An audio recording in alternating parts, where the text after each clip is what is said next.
Today we'll be talking about microplastics, their implications on personal health and also environmental sustainability and our own sustainability, because the environment and us are inextricably linked. So we're just going to talk about what the average day for the average American kind of looks like and what exposure we have, what the implications, as I mentioned, are for this exposure. So unbeknownst to us, we have a lot more exposure than many people may realize. So we get up, we brush our teeth, we may shave, we may use shaving gel. I did this morning, for example. May use soap or skin moisturizer, deodorant, some more soap, I suppose. I think that was a shampoo and conditioner. I apologize, up at the top, the gold and the silver. Moisturize, if you got dry skin. I have that on my hands, so I'll use some moisturizer. I don't use lipstick at the moment, but you may use cosmetics. So these are different things that we all, on a typical day, will engage in using. Now, I think the obvious thing to most people is that the packaging, okay, yeah, I get it, packaging is plastic. Everything here is probably encased to some degree in plastic.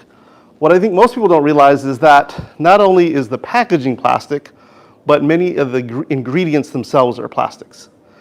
So this generic image of a toothpaste tube, up until 2019, for example, Aquafresh, which is one common brand, most of the Procter & Gamble toothpaste brands, such as Crest, et cetera, use something called microbeads, which were plastics. And that was actually an ingredient in toothpaste to make it glide more smoothly. Now, after 2019, they removed that because people are like, I don't really kind of want to brush my teeth with plastic anymore. But they replaced them with other polymers. So there are PEG polymers, which one thing you can do is actually just take a picture of the ingredients of whatever you're using, run it through ChatGPT and say, is there anything plastic related in the ingredients that you're seeing in this picture? Because ChatGPT will let you do that, and it will give you all the plastic related polymers that are in your consumer packaged goods. So you're going to have microbeads here, you're going to have Teflon on the blade here for most razors. The lubricant is going to have microbeads with these lubricating strips that often are found, and this is an example of a Gillette Fusion. This is full of different types of glycol polymers, plastics, fancy plastics, but plastics. Your shampoo and conditioner, the way it gives you that silky smooth sheen is not because it's mimicking natural oils and processes, is because it's coating you with a little bit of plastic.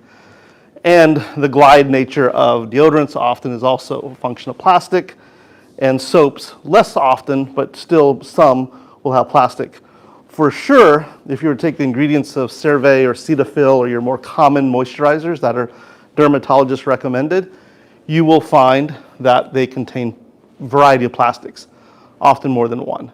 And this is to give them a few things. One is it offers some shelf stability so that it doesn't, degrade, and it also offers that smoothness and sheen. And you see that with makeup as well. In fact, makeup is one of the biggest sources of microplastic exposure, cosmetics in general, for folks in the US and worldwide today. So all of these, not only the packaging has plastic, but the ingredients are also plastic in many or all cases. Of course, there are now brands coming out that try to avoid it, but they're very hard to find. And there's a lot of greenwashing as well to be aware of, which is assertions of healthiness that may not hold up to scrutiny. The other place you're going to find plastic is you get up in the day, you're going to dress, you're going to have a cup of coffee, maybe some tea. In all these cases, this is plastic. Your flannel is not even remotely related to sheep, which is where the term fleece comes from. This is polypropylene typically. It's a type of plastic, same plastic that's used in water bottles, which is why they can recycle these things into fleece jackets and such.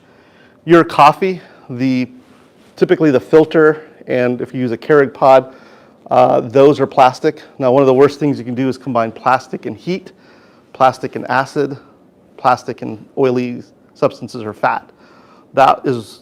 That exposure to either heat or those other types of substances, acidic substances or fatty substances, is what causes plastic to leach into the food.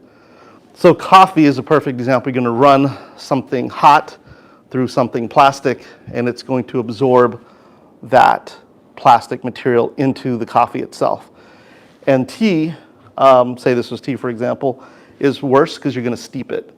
If you were to take someone's measurements in terms of phthalates, bisphenols, which are plastic-related chemicals, and we can talk about that in a second here, your urine analysis will show increased levels of those chemicals almost a few hours after you've consumed these beverages. Green tea, steeped, that comes in a little bag, whether that bag is paper or mesh, it's probably worse if it's mesh, is almost always still lined with some degree of plastic. So that is being absorbed by you whenever you steep that tea. Tea is actually one of the worst things. You think you're probably doing something healthy by drinking some green tea, but in most cases that green tea is actually one of the worst transmitters of microplastics and cousin chemicals, I'll call them, than almost anything else. So what would seem like a healthy morning ritual can be actually pretty bad for you. Paper cups, especially this one that looks like it's brown paper, looks like it's super green. It is usually white on the inside. The reason paper cups are often white on the inside is because back in the day, before 1950 or so, the way they made paper cups waterproof, or water resistance I should say, is they put something called kaolin clay, it's a type of clay that is white, and they centrifuge the cup, which means they spun it around and they coated the inside of the cups, paper cups, with that clay, which made them water resistant. Now, for a very long time, multiple decades, we've abandoned that. It's a little bit more expensive, and this is coated in plastic. So the inside of a paper cup is basically plastic. It's essentially a plastic cup. So any hot beverage in here is also leaching a tremendous amount of plastic. Again, plastic leaches when it's exposed to heat, acid, and fatty or oily substances. And so in that case, you're talking about some acidity from the tea and heat. So that is not a good way to avoid any microplastic exposure. Now, this is probably not a good meal to begin with, so forget the food for a second, but this metal foil food covering is actually also thinly coated in plastic to give it some oil resistance. Though that cheese against the material, the packaging, the wrap is going to actually leach quite a bit of plastic into the cheese as well. Water bottles, I think you guys have heard of this if you've been watching the news.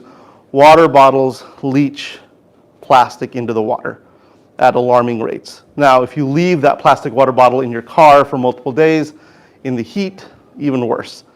I know a lot of people keep a crate of water bottles in their trunk or in their, in their back of their SUV. That heat and the water bottle and the plastic are all leaching plastic into the water. And this is one of the biggest culprits of microplastic ingestion in the US is water, and specifically through water bottles. So, pretty interesting process. Okay, aluminum cans must be safe, right? It's good old aluminum. Aluminum is infinitely recyclable, meaning you can recycle this forever. Well, if you were to put these cans in an acid bath, you'll note when the aluminum melts away, there's some formulations that you can actually have the aluminum dissolve, and what you'll be left with is an inner layer of plastic. So all of these cans are lined in plastic, and they contain a specific substance called BPA, bisphenol A, which is what gives plastics. So let's talk about these cousin chemicals. You may have heard of some of them. Bisphenols, BPA is one example of them, are additives they use when they make plastic in the production of plastic to make plastic soft and clearer. So it gives plastic a certain set of properties. Phthalates make plastic rigid and firm. So you may have heard these phthalates. Another one may be forever chemicals or PFAS.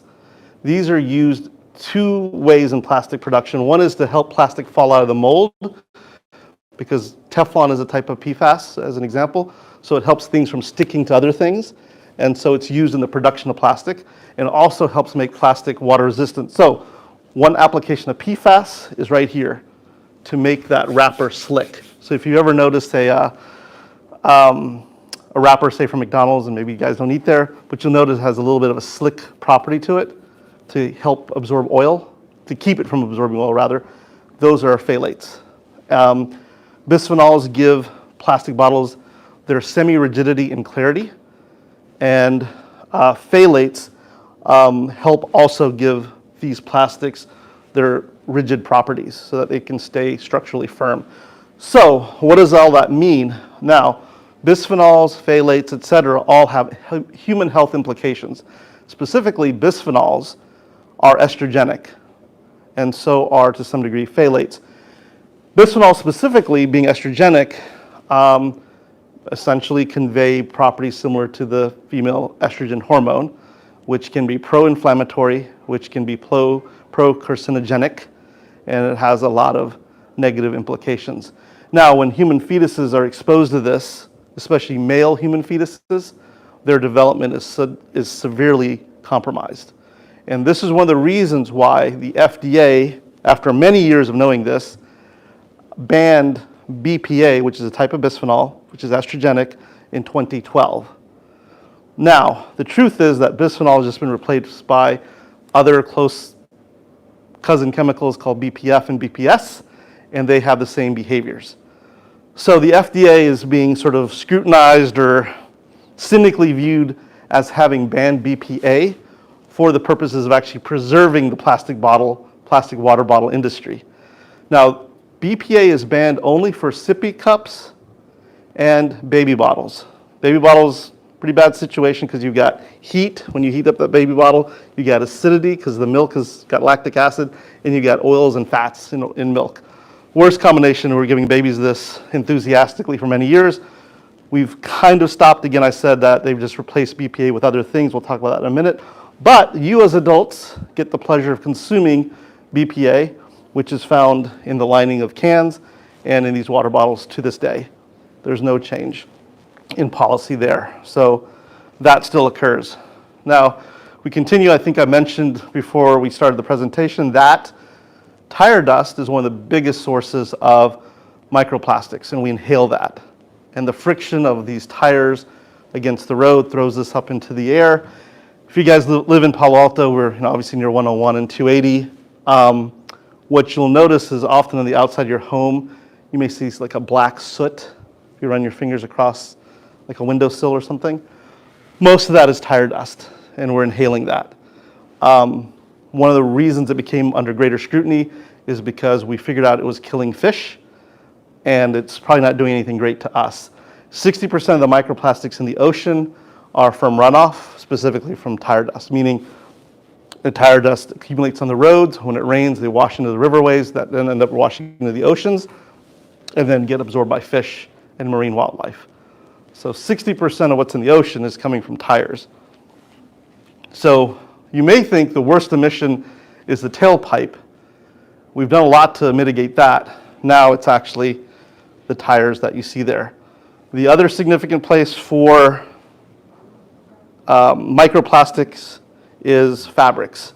So nothing against the library or anything, but these types of fabrics here are synthetic. The carpet is.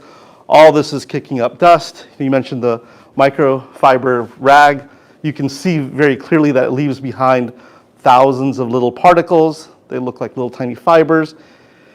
You also have that come out in the wash. Every time you run the laundry, a lot of this effluent is basically generating tons and tons of these microplastic fibers, and they end up in the waterway, but they also end up in the air. They're just kicked up through natural processes of friction into the air where we inhale them. And as I mentioned before, and folks were here in the room at the time, our bodies are decent at expelling certain types of foreign objects from our lungs.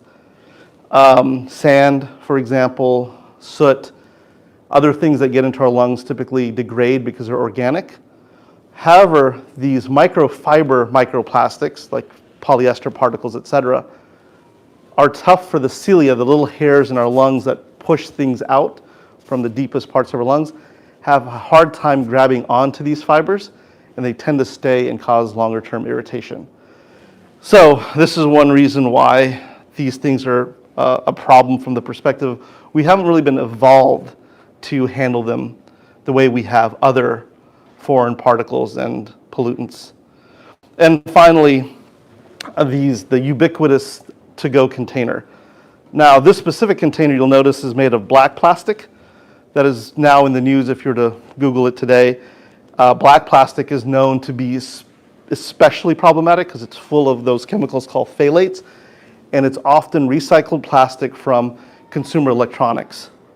Because black, you can mix all sorts of things together, and you don't have to really worry about the color or the clarity. And so this black plastic typically has the worst types of recycled plastic that has the most chemicals. Now, ironically, that's the stuff we put our food in, that's the stuff we stick in the microwave to reheat the food, etc., and all that gets absorbed. So, all of this is shedding or leaching plastic into things that we're consuming and putting into our bodies. So, that was the day. We ended up starting the day with brushing our teeth, doing our normal morning routine, soaking ourselves in microplastics that we didn't even know we were doing, and then throughout the day we were eating, driving, working in our desks or offices and in our homes, absorbing microplastics left and right. And the day draws to a close. So at the end of the day, I think we mentioned this earlier, we consume about a credit card's worth of plastic every week.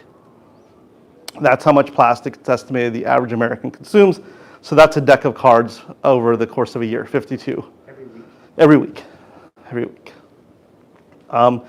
There's an interesting study, this is an aside, this is a little bit indelicate, but there's a man in Nebraska, I believe, who went to the University of Nebraska.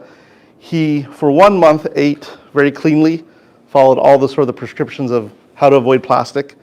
And they did a special type of test with him with the lab at the University of Nebraska, where they took his stool samples for the course of the month.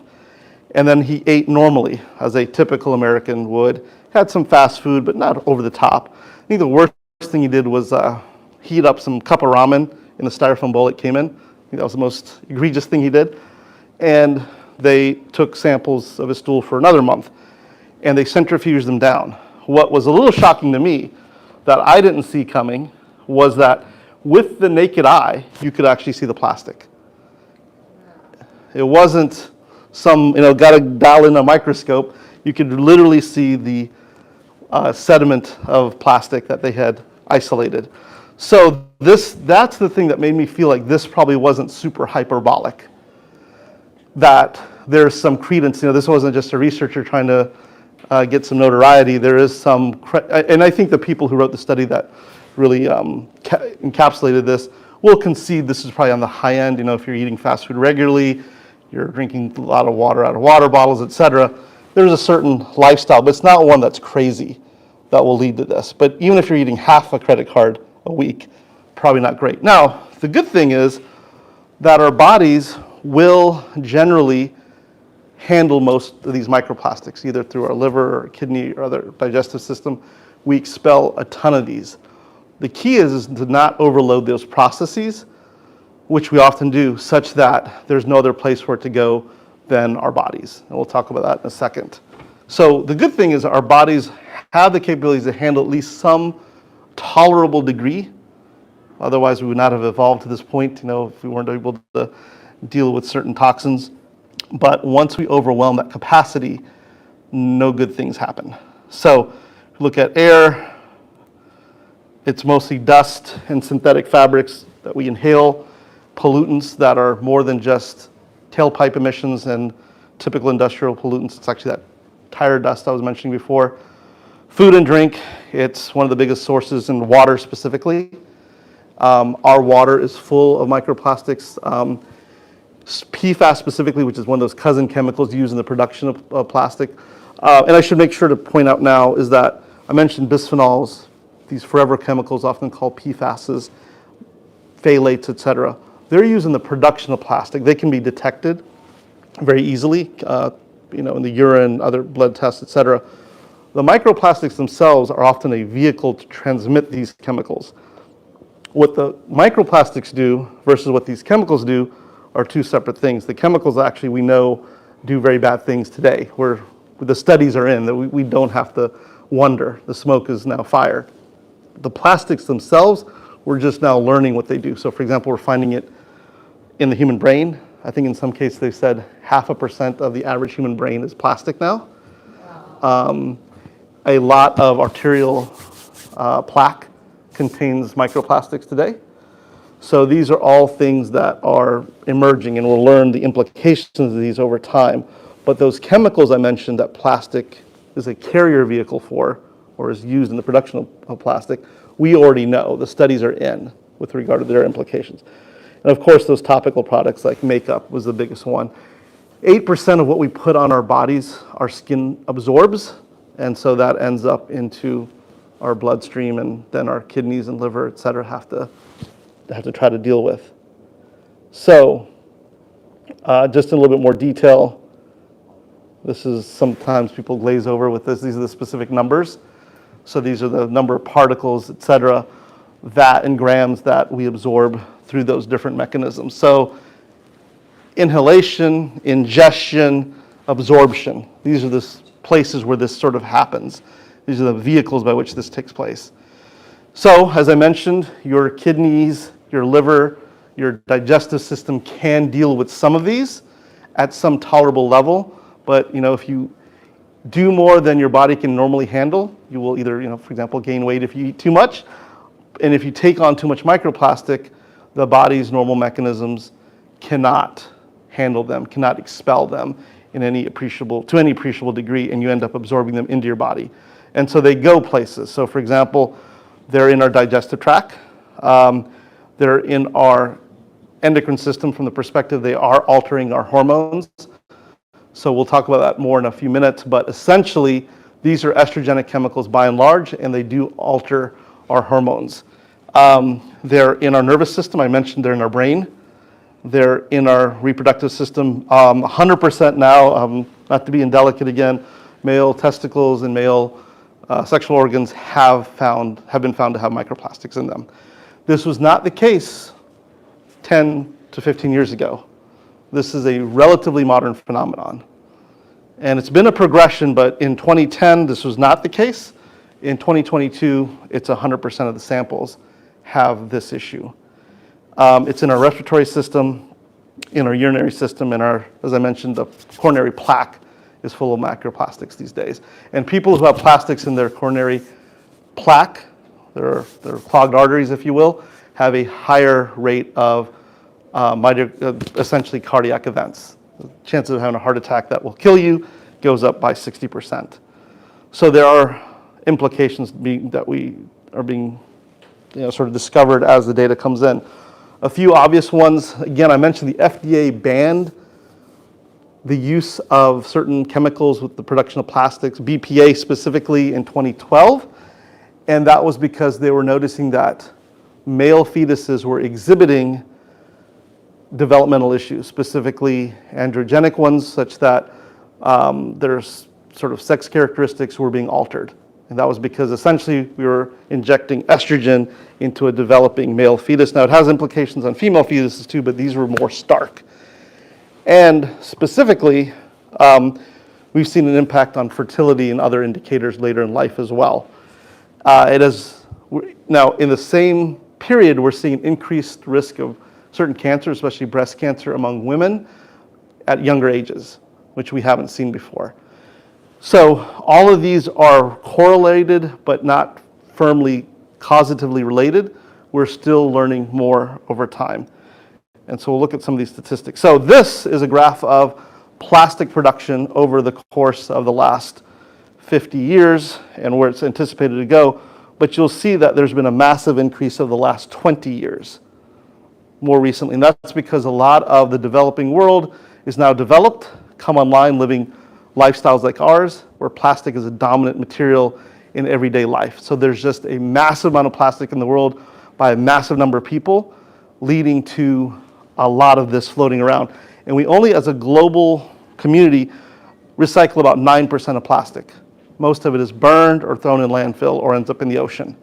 So very little plastic is recycled. It just doesn't happen. And even if you did recycle plastic, the Japanese are great at it, 80% recycling rates, whereas we are about 6% in the US. Even if you did that, you can only recycle the typical plastic material 5 times before it degrades. It can't be recycled forever. It's not what we call infinitely recyclable. Infinitely recyclable materials are metals, glass, certain papers, but plastic is not one of them. It cannot be forever recycled. You have a finite number of cycles that it can go through the recycling process. So during this period, 2000 to 2020, we went from never seeing microplastics in human breast milk and placenta to now seeing it 100% of the time. If you were to sample most pregnant women today versus in 2012, 100% of placenta will have microplastics in them, 100% of breast milk will have microplastics. And back in 2012, it was about 40%, 2005, it was close to 0%. So this rise in microplastic presence in our bodies and our environment is a function of just making a lot more of the stuff, and it's become much more ubiquitous. We're finding it everywhere. But we've been producing it for 100 years. And I should take the moment to say that plastics aren't evil. They're actually very useful substances.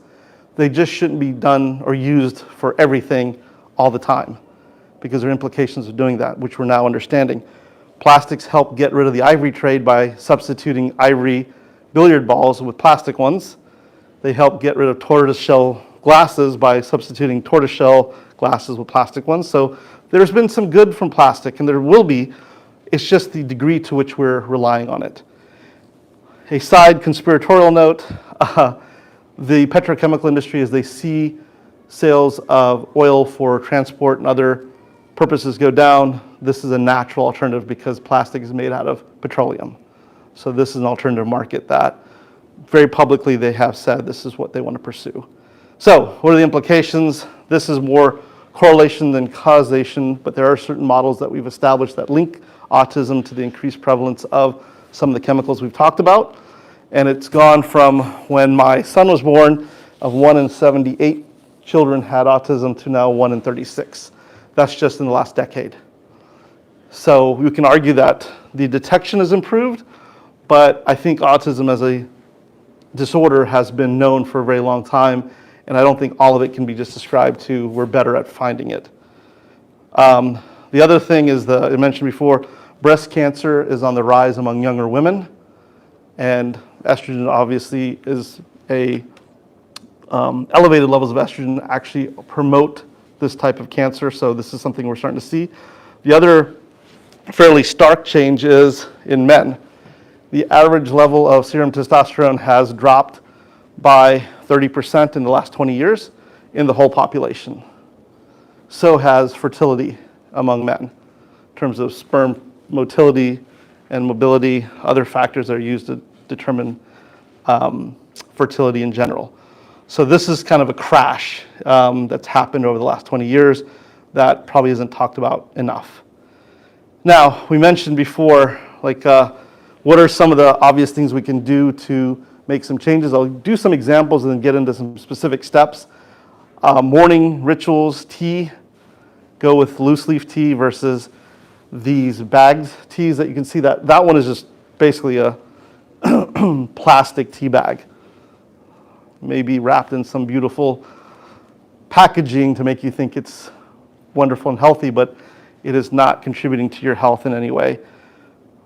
Coffee, best to grind your own beans if you can and enjoy it fresh, versus these pods, which when heated, the plastic pod themselves are emitting microplastics or transmitting microplastics into the coffee. So one of the things that you can notice here is that this is new school, this is old school. Typically anything quote unquote old school is not a bad way to go. It's worked for a reason. We probably never needed to change. And one of the things I think I observe is that we intuitively know already what's good for us. We can feel it. When we see it, we know it. So this is a wood cutting board versus what you may see here, which is a plastic one. Which one would you rather use? Which one would you rather be around? And I think our bodies somatically kind of already know this feels right. This is very elemental. This is not. Now that's not scientific, that's notional, but I think there's something to it. We know what we like, and we like it for a reason. Our evolutionary minds know what we have preferences for. So the other key point is we know that what is good for us is probably also good for the world. All right. So we talked about this already. So let's jump into steps we can take. One is removing some of the chemicals. Most of the U.S. water supply has higher levels of PFAS than the government now is even comfortable with. So the government is now working on coming up with new guidelines for PFAS. Those will be out in 2026. In the meantime, how can you remove those? Reverse osmosis filters, above counter, below the counter, are very good ways of removing these PFAS. Ironically, the filters are made of plastic, but they get rid of more plastic than they transmit. So for now, that's a good thing. They are coming out with new non-plastic filters that are made out of ceramic, but those are a little rarer to find, but they are out there if you look for them. So that's one thing you can do. Watch what you drink and filter it, because this is one of the biggest sources of microplastic ingestion today, because wastewater management systems were never designed to filter this stuff out. So they don't. When you're drinking water, don't use this, don't use the box. The box is simply lined in plastic. There are some aluminum cans that will say that they're not lined with plastic, they're lined with, we talked about aluminum cans. These are often, will say they're lined with plant-based liners. So you can look for those. And then filtered water with your own water bottle, which I think most people are doing these days already. Then watch what you breathe. I'll just go through this pretty quickly. A good air purifier is pretty valuable, especially in a room like this where you have synthetic carpeting, synthetic furniture. These are ones I recommend simply because the filters don't have to be changed once but every 5 years. If you have to maintain it very aggressively, you have a busy life, you're not going to do it, it's going to be pointless. So opt for ones that are higher quality, that require less intervention, that just, literally this particular one, you can see it's very simple, it just has an on-off switch. The instructions literally say, turn this on and remember to look at it 5 years from now. That's better. Now, most of your cars these days will also have a HEPA filter. If it doesn't, you can actually have one added. You can put one in your office if you'd like to. Typically, water filters and air filters have the same concept. They do two things. In the case of air filters, they use HEPA, which is a type of filtration media that was meant to take out viruses and bacteria, but it's great with particles as well. And it also will contain not only that filter, which traps particles, actual material that's in the air, but then you also have certain noxious gases. And often these filters will have something else, usually something called activated carbon, which binds to these other chemicals that are not materials, they're actually gases, so they pass through any kind of filtration. So these are always two parts. There's usually a particle media, like a HEPA filter, and then activated carbon to suck out and bind with gases and molecules that are floating around. In the case of water, it's usually a reverse osmosis filter and also activated charcoal. Activated charcoal has been known to be a filter for over 1,000 years, and we still use it. So again, some of that old school stuff really works. Some other options, and I'll make this, this obviously will be recorded, but these are other filtration options that are great for air. The other thing you can do is clean regularly to get some of those particles that are already loose from getting in the air in the first place. This seems a little hokey in the sense of how much can this really have an impact. They've done some studies at a few universities where this does actually reduce the amount of microplastics floating in the air in any given room, just the act of cleaning regularly, weekly specifically. And then the other option is just to opt for natural fabrics. They're harder to find. It's very hard to find a natural fabric sofa or furniture, but they are out there. The other thing is watch what you wear. If you look at the fleece here, jacket that we talked about before, that's one thing. But this picture here, anyone want to guess what that is? Those are discarded garments in the Andes Mountains that are seen from space. And these are garments that were never worn. They simply didn't hit the fashion cycle. You notice how they're gray. And gray wear is usually the material that they use before they dye something a certain color. And so that's gray wear material that basically was deemed to be out of fashion as soon as it was produced. And it was sent to South America to be thrown away. in the Andes, and you can literally see it from space. So all this stuff is actually, churning microplastics into the environment. So don't wear that stuff. If you want to look for natural fibers, these are examples. There's plenty of them that we've forgotten about. We don't wear much linen anymore. We don't wear much hemp. Bamboo linen is great. You can actually get cork clothing. Cotton obviously is always a winner. The interesting thing with bamboo linen, is bamboo can be made to feel like polyester if you really want, and it can also be made to feel like silk. In fact, if you look at bamboo silk, it costs about as much as silk because it's not easy to make, but it's pretty luxurious. But there's a ton of things that are alternatives to what we use today. We just have forgotten about. The other thing is leather.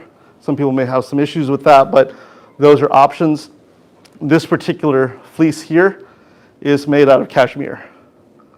So it's going to be a little spendier. That's probably $75 versus maybe $25 that you'd get for something made out of polyester. But there are now plenty of clothing lines that have emerged that make natural fiber clothes, and that's all they make. So you can find full cotton, cashmere, linen lines now on the internet. And then I think we talked about this, so I'll skip over that. And then this is hard to avoid, but limit your exposure. So these are not great. Get them into glass or your own containers as quickly as possible. These squishy to-go containers, don't ever heat anything up in there. Those are some of the worst you can expose yourself to, and the others are not any, much better. But these two are pretty bad. This, what looks like metal or aluminum, is actually lined with plastic. This we already talked about is lined with plastic as well, even though it looks like paper. And the paper cup is essentially a paper outside with a plastic inside. Now I have that clamshell up in the right corner. That is interesting simply because if you remember going to the grocery store 5 to 10 years ago, strawberries and whatnot would always come in a cardboard or paper box, small little box, maybe there was plastic over it. This during the pandemic became a big thing. Probably didn't even realize it, but most produce is now packed in those clamshells because the petroleum industry needed to find other ways of selling petroleum. And so they basically priced lower than paper and now have undercut all the paper packaging that you'd find in the produce aisle even. So alternatives, just hand out a few here. Glass, which is great and easy to find. This is Pyrex. Anchor Hocking is another great brand. Or you can just use mason jars. They're wonderful. Here, there's steel, and then wood is great from a cooking perspective. The bottom there is silicone. Silicone has its own issues, but compared to plastic, much more health friendly and environmentally friendly.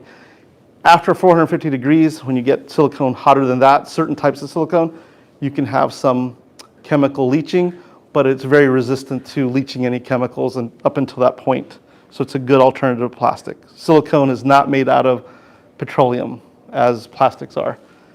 A few other things that we talked about before. Plastic cutting boards, not a great move.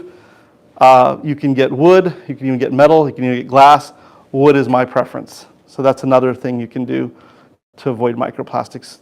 If you ever look at a plastic cutting board, after you used it for like a year or so, you can see it's completely scuffed up and scratched, and that plastic is making its way into your body in big pieces.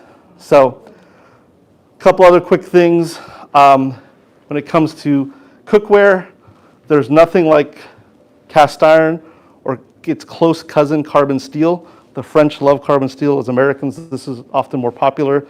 The French also like enameled cast iron. And then a few other quirky options, stainless steel is pretty common, but two quirky options are the old school copper, tin line copper, which is expensive but really great. This can be virtually non-stick or very close to non-stick. It's never going to be quite Teflon, but pretty close. Tin lined copper. The tin is naturally stick resistant, and seasoned cast iron is as well. The one that's probably least popular is glass. Now these two don't work on induction. Glass used to be popular in the 70s. You can tell by that color. Not so much now, but some people do like it because they can see the food from all angles. Let's see. Also, stop wearing certain substances, certain makeups, etc. Now, you can find makeups and cosmetics in general that are free of these chemicals. There are now brands that are devoted exclusively to this. And again, if you just take a picture of the ingredients in any of your consumer packaged goods, run it through ChatGPT and ask it, what in here is plastic or plastic related? It will tell you. And you can find brands that do not have that type of material inside it. I think Native is one brand that I'd recommend. There's a few others, but there are many, many coming out, almost every day because this is being recognized as an issue.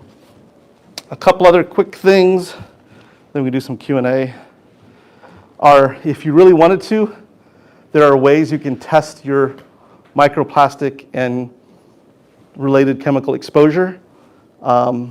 Million Markers, one test example. There's a company out in Berkeley that you can send a urine sample to and they'll come back and tell you what your chemical load is in your body, if anyone was so curious. So that is the last step for someone who's hardcore, wants to really know. But I think one of the things that's heartening is that in the example I gave before, the man who had a clean month and a not so clean month, there was a big difference between how much plastic was getting into his body. So we know that these simple interventions that we talked about here make a big impact. So those are simple things that you can do right now. I'll mention that I have started a company that focuses on actually doing this on a room-by-room basis. So if someone wanted to do a transformation, they certainly can do that, working with us. I'll leave some cards here. But I want to now kind of leave it open to you guys to see if you have any questions based on what you've heard here today, because I know we have about 10 minutes left.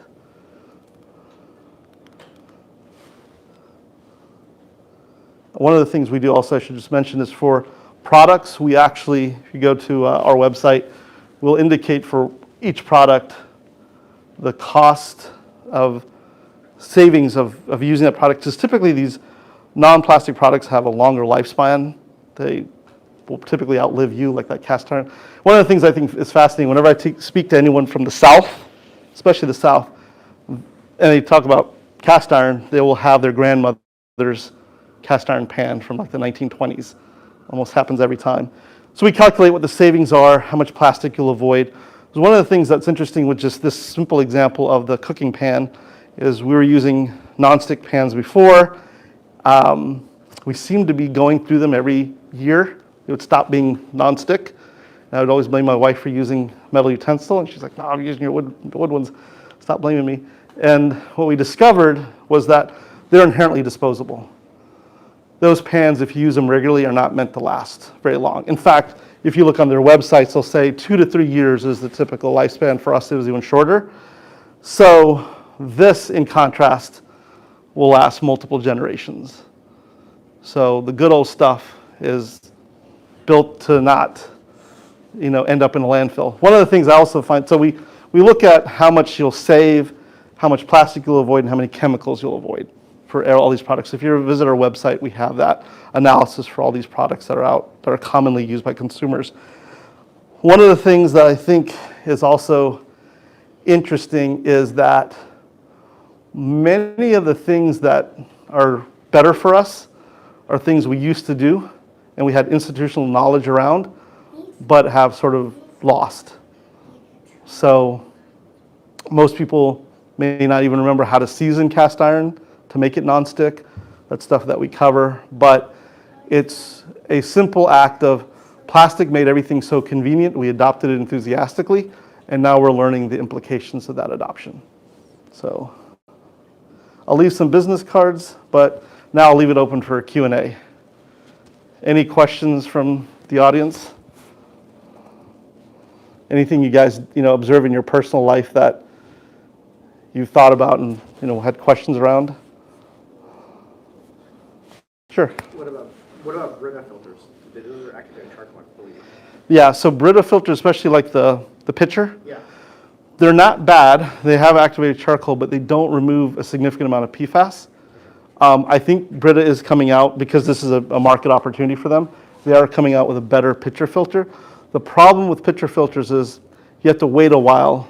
If you have a hardcore sort of filter that can address PFAS, the rate at which it will take the input water and turn it into the filtered water is longer. So that's the product trade-off that they have to deal with. But if you're willing to wait, it's fine. Now, the one I would recommend in terms of like a pitcher type of water filtration, as opposed to reverse osmosis, requires power, it's energy, is going to be one that's originated in the UK. It's Berkey. There's one that Berkey is based in Austin. There's Field, that's based in the UK. Similar name, similar look to the product. I'd recommend the one that's from the UK. The one from the UK uses diatomaceous clay, and that does the filtration. Now, they have a fascinating story in that they discovered this water filtration technique during the plague, or it wasn't the plague, but it was a public pathogen outbreak in the early 1800s. And a doctor discovered if you run the water through this clay, people don't get sick. And they implemented it at the various wells around London. And so diatomaceous clay is the fossilized remains of phytoplankton. And so it's a great filtration media. And it has been found by the UK government, it's been certified to remove PFAS. So those are really good water filters. They aren't as convenient as a pitcher that you can stick in the fridge, though. They're usually stand filters, but they don't require power. So they're good. Or installing something. Or you don't have to install anything, yeah. There's no plumbing or any kind of work that has to be done. They just stay on the counter. The Britters are great because they can put them in the fridge, right? Now, that brings up the question, should you put a filter on taps, in the bathroom and on the shower heads? You can. Activate charcoal will do some good. It just is, I think it has a 60% reduction rate versus like 99% reduction rate, so it's better than nothing. But your more critical need is on cooking water and drinking water, which is going to typically be at the kitchen sink. And the same thing with air. Your bedroom's probably so a lot of times you'll get air filters that'll say 2,000 square feet or 1,500 square feet. I would just ignore all those kinds of marketing or promotional messages. Just assume no air filter can do anything more than about 500 square feet, 600 maybe. So this is about the size of this room. This is about a 500 square foot room. And so the reason is if I stick that air filter over here, any corner, maybe in the middle of the room, it can really only grab air from so far before it's just starting to grab the same air over and over again. So even if they say this is a 1,700 or 2,000 square foot living space filter, never assume it's more than 500 to 600 square feet. So the best strategy is to have multiple filters to the home. Any other questions? Yeah, sure, thanks. What about construction material? So we went out like in drinking water pipes. Mm-hmm. We went away from lead solder to whatever we use now. There's like copper pipes that come in. And at some point, I believe in your house, there's plastic pipes. PVC is not great, PVC pipes. They're not great. Lead is interesting because we've known lead is bad since the Roman times. There's Roman architects who quote that don't line the aqueducts with lead. They were overruled for financial considerations even then, right? And the U.S. only banned lead in '84. So 2,000 years of history. This is 36 BC to 1984. A lot of history went by before we did something, profound about it. You're correct. A lot of homes in this area will either have galvanized steel or copper or PVC. PVC being the worst out of those options for the reasons we've talked about. Polyvinyl chloride is one of the worst plastics ever. So it's sad that we use it for water. If your home already has it, there's not anything cheap you can do about it. I personally had galvanized steel. We ended up replacing it with copper by running it over the roof. We have an Eichler type of home, so it's a slab foundation. But yeah, in general, PVC is not great. and it's pretty common. In fact, after the late 80s, it became kind of a dominant piping. It was your only option just to do reverse osmosis at that point. Yeah, yeah. I mean, because the city water often does not come in PVC. It often comes in either steel or copper or something else. And then, not always, sometimes it is PVC, but then once it's in the home, you can actually on the outside of your home tell, because you'll see that white PVC pipe and you'll know that's plastic. And probably the rest of the home is plastic. Yeah. Appreciate it. Thank you. Thanks. Thank you.